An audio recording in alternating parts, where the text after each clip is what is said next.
우리가 어제는 우리 예수님께서 예루살렘 성전에 입성하시고 또 바디메오를 고쳐주신 사건과 또 기사와 예수님이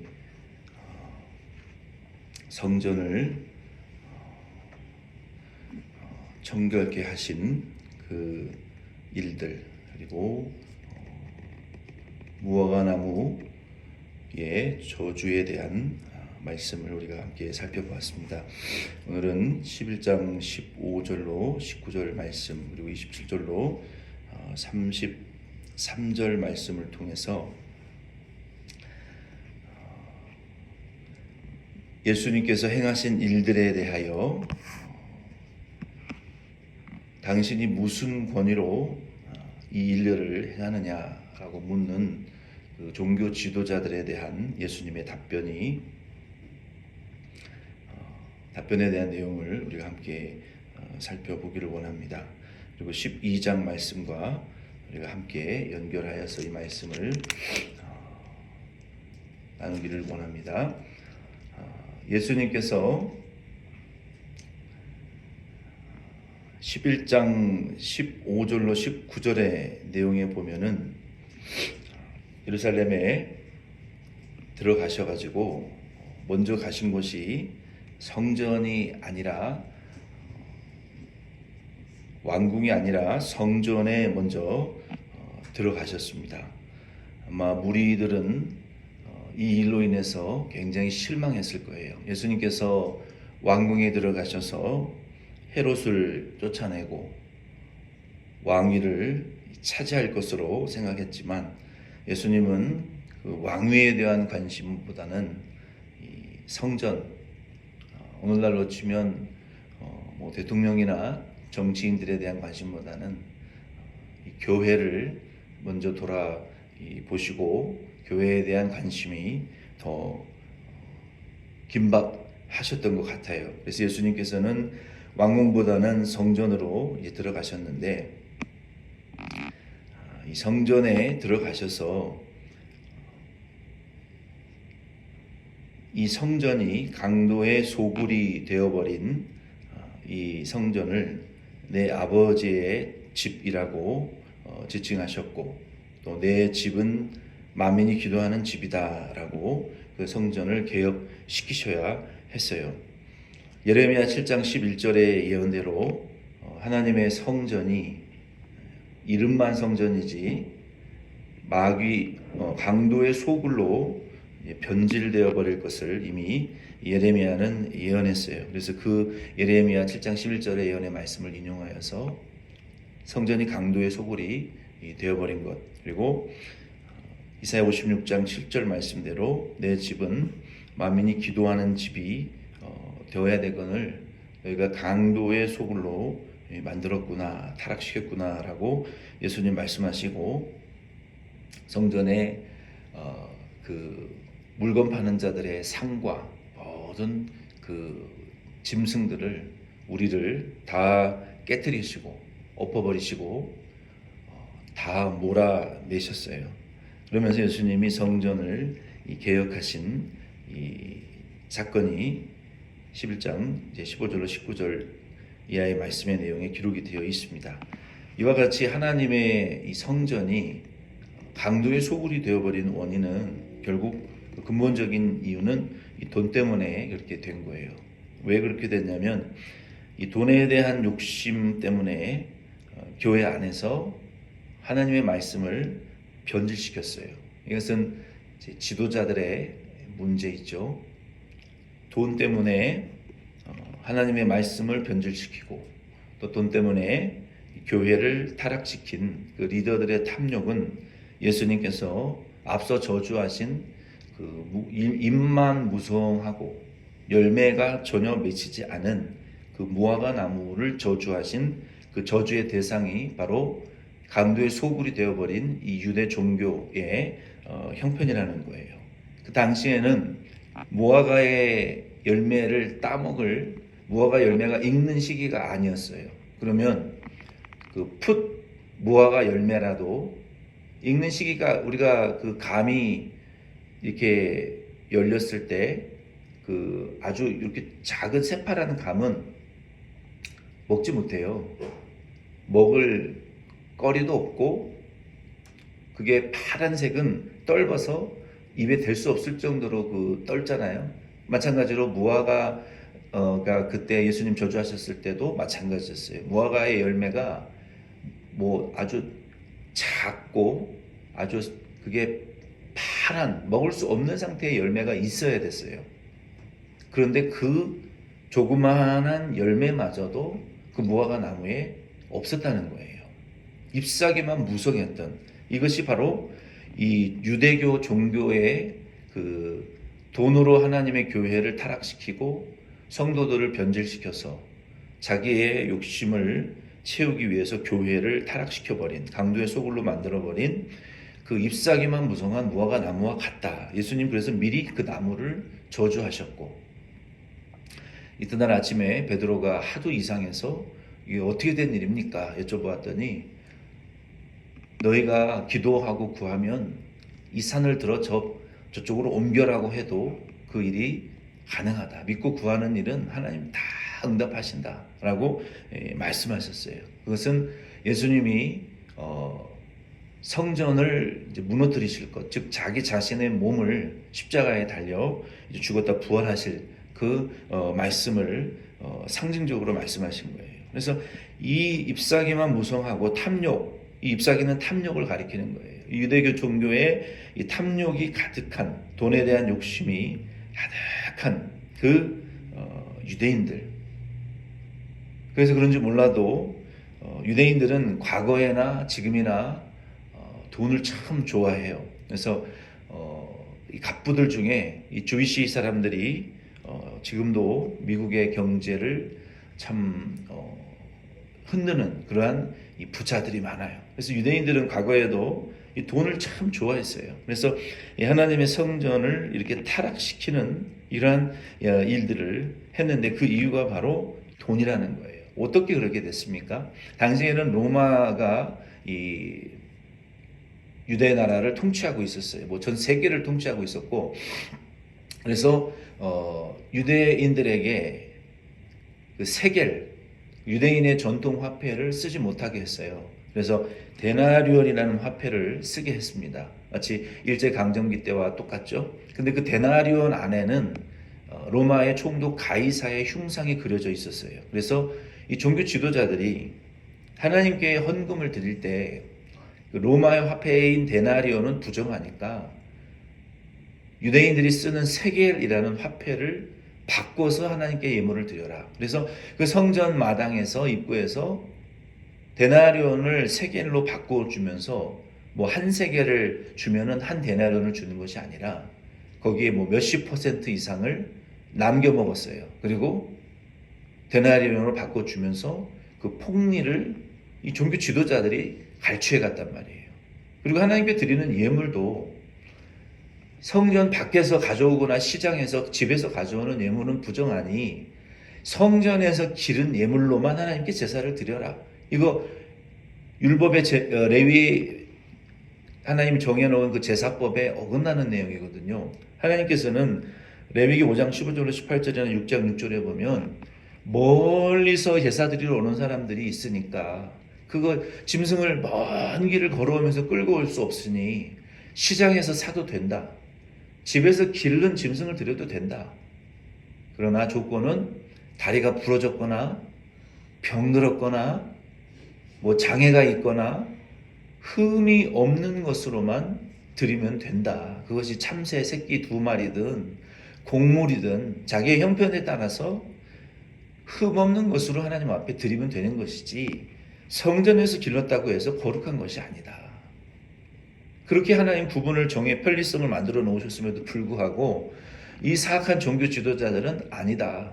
성전, 성벽 안에서만 기른 것을 제물로 드릴 수 있다라고 성경에도 없는 법을 변할 수 없는 법으로. 그러니까 이 사람들이 이 건물 성전은 거룩하고 건물 밖은 부정하다. 이게 이 흑백 논리로 성경에 없는 것을 법으로 정해놓고 그 재물을 비싸게 팔아먹었어요. 성도들에게.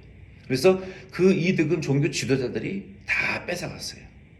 이게 돈으로 하나님의 예배 드리는 이 예배와 제물과 헌금과 하나님의 성전이라는 공간을 이렇게 모욕하고 강도의 소굴로 변질시킨 이유는 결국 이 돈 때문에 이렇게 됐다는 것입니다.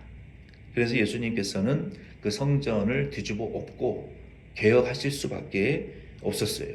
오늘날도 우리가 2024년으로 돌아와서 이 교회라는 공간이 사람의 욕심과 탐욕을 채우는 공간이 되는 순간 그곳은 개혁의 대상이 될 수밖에 없어요. 이민교회의 큰 문제 중에 한 가지는 많은 분들이 교회를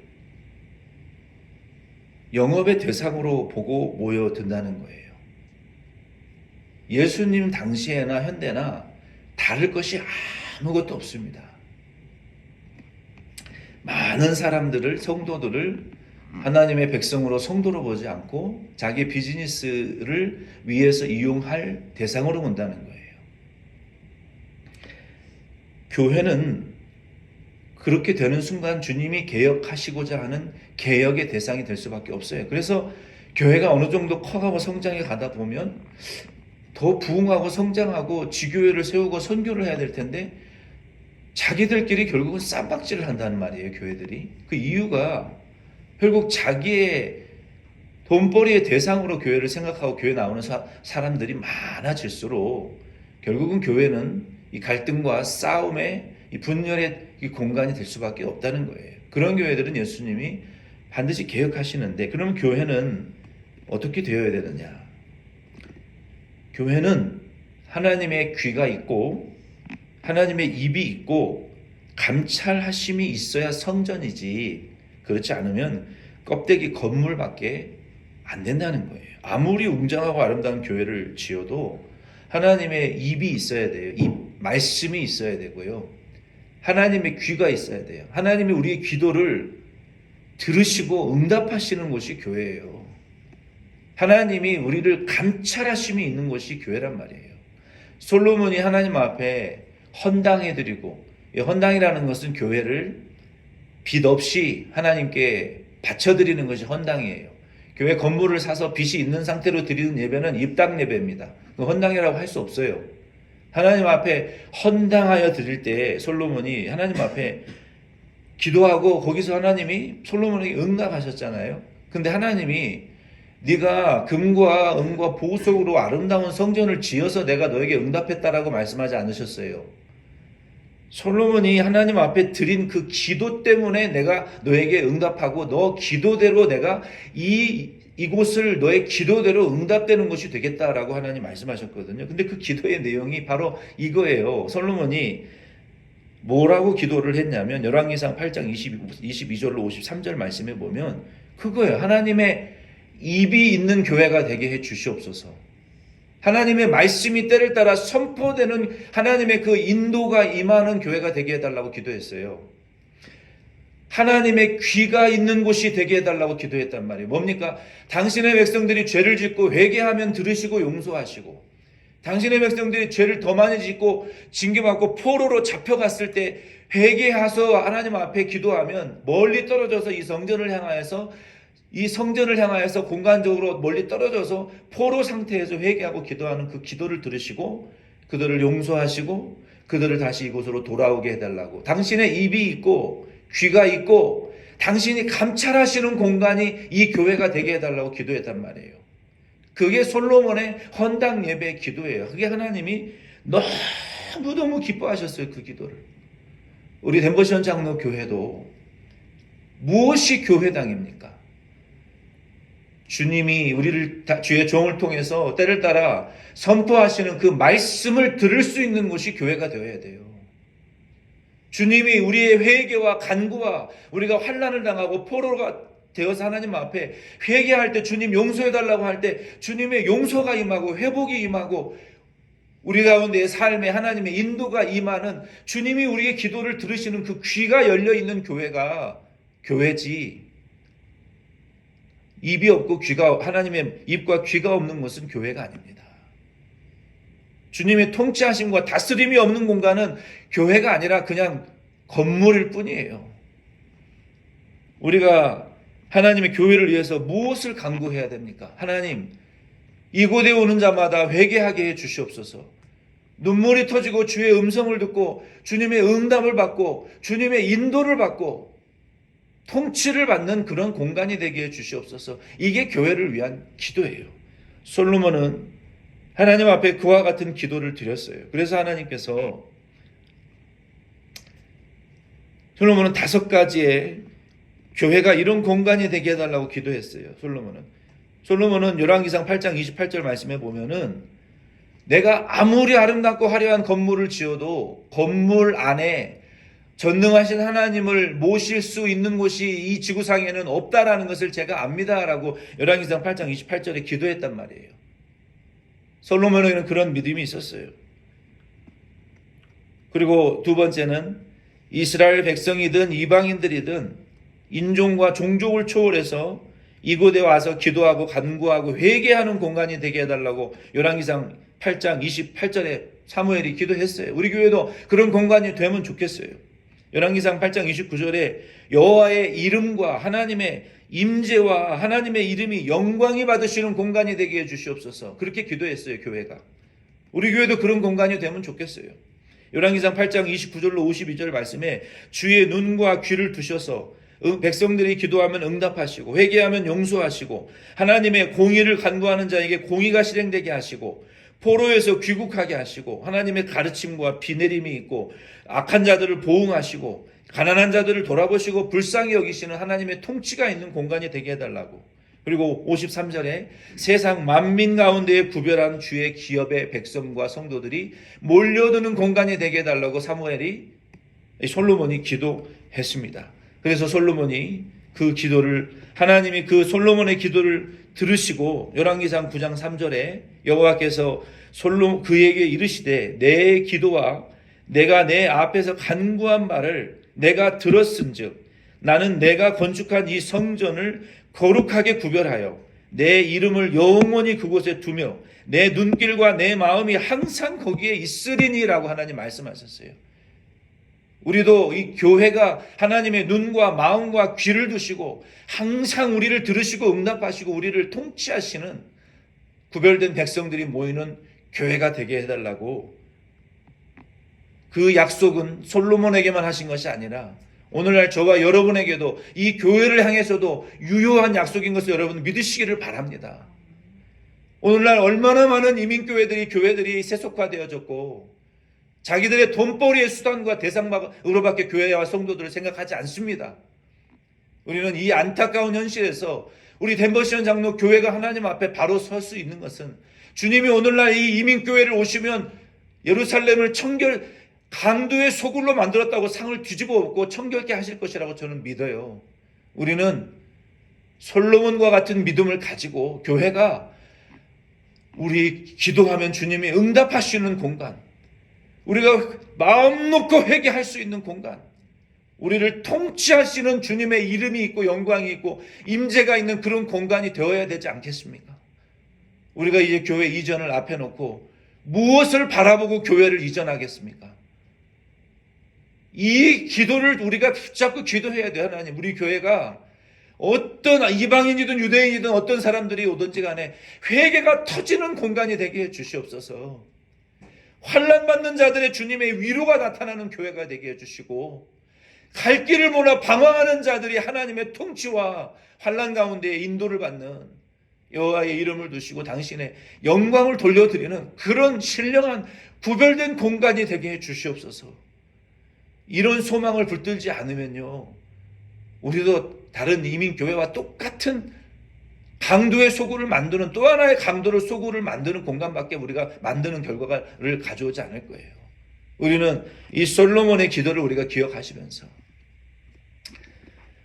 오늘 하루 우리 주님이 왜 성전을 뒤집어 엎으셨는가, 왜 청결케 하셨는가, 무엇이 부족한가, 우리는 이 점을 우리가 생각하시면서 하나님 앞에 복만 달라고 우리가 기도할 것이 아니라 우리 교회가 어떻게 바로 세워져야 될지를 진중하게 고민하시고 그런 교회 되게 해달라고, 쓰임받는 그런 교회가 되게 해달라고 솔로몬과 같이 기도하시고, 네가 그렇게 기도한 기도가 내가 너무 기쁘다.